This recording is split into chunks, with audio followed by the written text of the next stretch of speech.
Halo keluarga Prisma, menjelang ujian tiba nih, banyak sekali tugas yang diberikan dosen pastinya.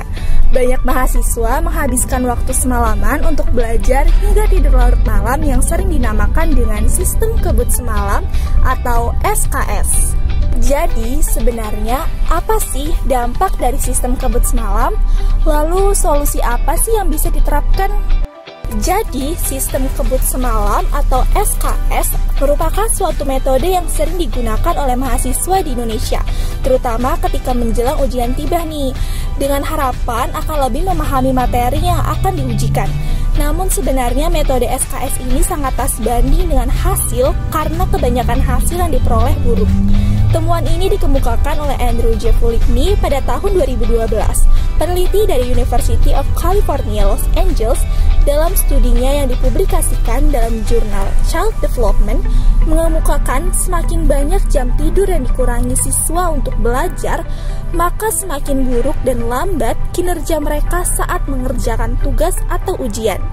Hal ini pula berdampak pada kesehatan, karena kurang tidur akan meningkatkan resiko penyakit jantung, menurunkan sensitivitas insulin pada tubuh, hingga mengganggu sistem kekebalan tubuh.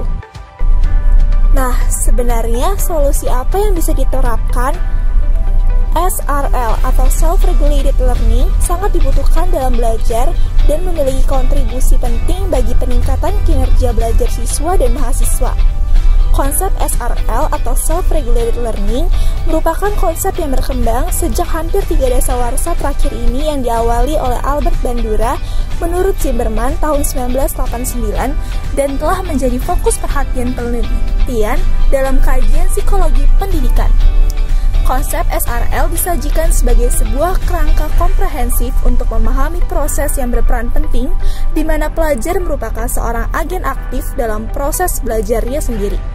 SRL adalah sebuah proses konstruktif aktif di mana pelajar merancang tujuan belajar dan kemudian berupaya untuk memantau, mengatur, dan mengontrol kondisi, motivasi, dan perilaku mereka agar sesuai dengan tujuan dan kondisi kontekstual dari lingkungannya. Jadi, itu tadi solusi yang dapat diterapkan terkait sistem kebut semalam. Lalu selanjutnya nih, kami ada tips-tips yang tak kalah menarik pastinya, yaitu tips strategi belajar paling ampuh menurut para ahli neuroscience. Yang pertama, spaced repetition. Agar kemampuan mengingat semakin kuat, seringlah mengulang materi yang dipelajari dan membuat ringkasan. Yang kedua, temukan gaya belajarmu sendiri. Yang ketiga, belajar berkelompok. Belajar kelompok ini akan membantu menambah referensi dan bisa saling bertukar pendapat loh. Yang keempat, teknik Pomodoro. Teknik 25 menit belajar dan 5 menit break. Yang kelima, fokus belajar. Dan yang terakhir adalah olahraga. Untuk meningkatkan fokus bisa juga loh dengan olahraga secara teratur. Karena sejatinya dalam tubuh yang sehat terdapat jiwa yang kuat. Itu tadi tips dan sedikit info menarik dari Mocha Prisma.